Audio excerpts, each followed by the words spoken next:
할렐루야, 다소니 커뮤니티 매일 묵상 함께 하겠습니다.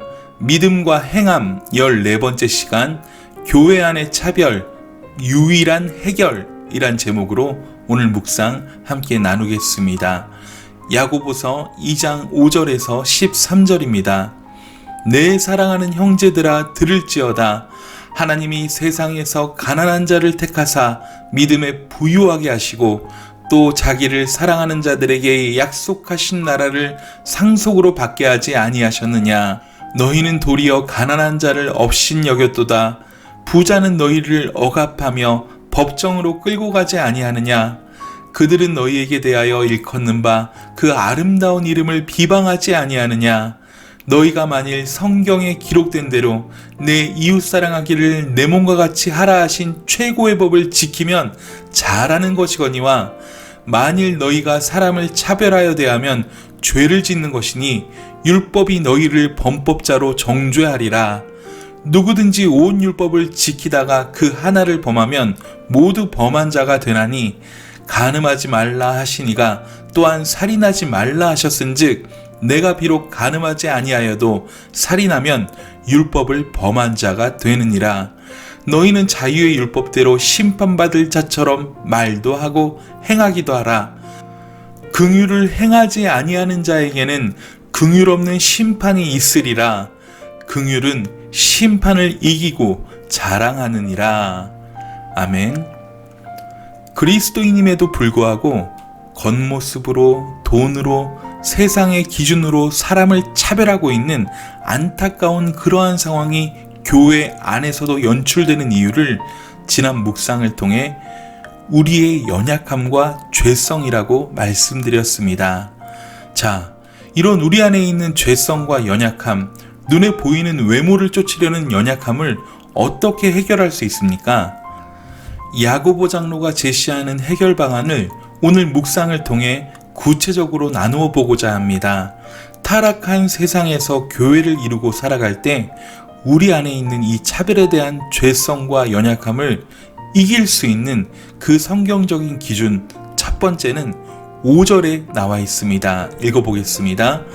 하나님이 세상에서 가난한 자를 택하사 믿음에 부유하게 하시고 자기를 사랑하는 자들에게 약속하신 나라를 상속으로 받게 했다는 것을 기억하라는 것입니다. 어찌 보면 이 말씀은 주님이 부자가 천국에 들어가는 것이 낙타가 바늘귀를 통과하는 것보다 어렵다는 말씀이 생각나게 하는 말씀입니다. 하나님 나라는 어찌 보면 가난한 사람들의 나라입니다. 가난한 사람이 곧 심령이 가난한 사람은 아닐 수 있습니다. 그러나 세계 복음화의 역사를 보거나 성경의 역사를 보면 가난한 사람들이 복음에 훨씬 더 민감하고 잘 받아들일 뿐만 아니라 훨씬 더 믿음으로 행하려고 합니다. 하나님 나라는 부자들의 나라가 아니라고 말할 수 있는 이유는 그들에게 부자라는 이유 때문에 주어지는 혜택이 아무것도 없습니다. 오직 예수 그리스도를 믿는 그 믿음으로 말미암아 구원받는 나라가 하나님 나라이기 때문입니다. 그러므로 우리는 기억해야 합니다. 하나님 나라는 하나님의 은혜와 사랑, 공의와 법도에 의한 공평한 나라라는 사실입니다. 그 가난은 물리적인 가난도 가난이지만 심령의 가난을 의미합니다. 이러한 하나님에 대한 믿음이 부유한 사람들의 나라가 곧 하나님의 나라입니다. 이것을 꼭 기억하십시오. 그러므로 부자에 대한 막연한 향수를 버리라는 것입니다. 착각하지 말라는 것입니다. 그들은 사회적으로, 경제적으로 가난한 사람들을 착취합니다. 야고보서 5장 4절에 의하면 임금을 고의로 체불하는 악한 부자들 이야기가 나옵니다. 그들은 성도들을 압제하고 법정으로 끌고 갔습니다. 특히 믿는 사람들에 대하여 일컫는 바 그 아름다운 이름을 비방합니다. 이게 무슨 말입니까? 예수님을 조롱하고 받아들이지 않는다는 말입니다. 자, 여러분, 이 부분에 대한 생각이 정리가 되어야 합니다. 자, 이제 정리가 되었다면 이제 우리가 생각해야 할 것은 무엇이냐입니다. 내가 그리스도인으로서 어떤 자세를 취하며 어떻게 살아가야 하느냐라는 것입니다.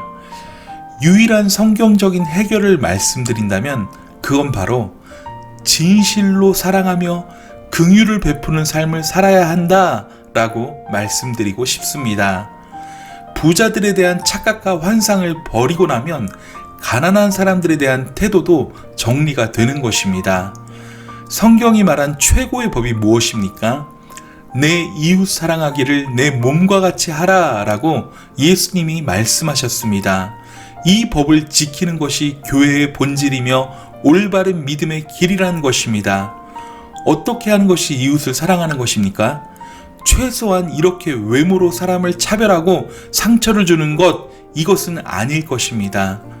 계속해서 본문을 읽다 보면 이웃을 사랑하라 라는 그 이야기를 하다가 10절에서부터는 갑자기 분위기가 바뀌었습니다. 야고보 장로는 10절을 통해 너희끼리 차별하여 악한 생각으로 판단하는 자가 되는 것이 아니냐라고 물으면서 이런 차별은 율법을 범하는 것이며 온 율법 가운데 하나를 범하면 범법자가 되는 것이라고 말씀합니다. 이런 말씀은 이 편지를 받는 사람들이 유대인들이기 때문일 것입니다. 자유의 율법은 그리스도께서 십자가의 죽으심으로 우리에게 주신 성숙한 자유를 말합니다. 죄에서 자유하게 하신 그 믿음으로 얻은 자유를 말하는 것입니다.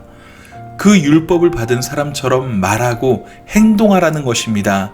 이 말은 바꿔 말하면 믿음에 합당하게 행동하라는 의미입니다. 그럼 그런 행동이 어떤 행동입니까? 우리가 가지고 있는 생각과 가치관을 이제부턴 바르게 정리하라는 것입니다. 무슨 기준으로? 오직 말씀의 기준으로 정리해야 한다는 것입니다. 그러면서 야고보 장로가 내리는 결론은 긍휼을 행하라 라는 것입니다. 여러분, 긍휼이 무엇입니까? 바로 불쌍히 여기는 마음입니다. 우리 주님이 우리를 불쌍히 여기셨던 그 주님의 인애가 바로 긍휼입니다. 왜 차별에 대한 이야기로 시작해서 긍휼로 끝나는 것입니까? 믿음으로 산다는 것은 우리 안에 꿈틀거리는 환상을 제거하는 것에서부터 시작해야 한다는 것입니다.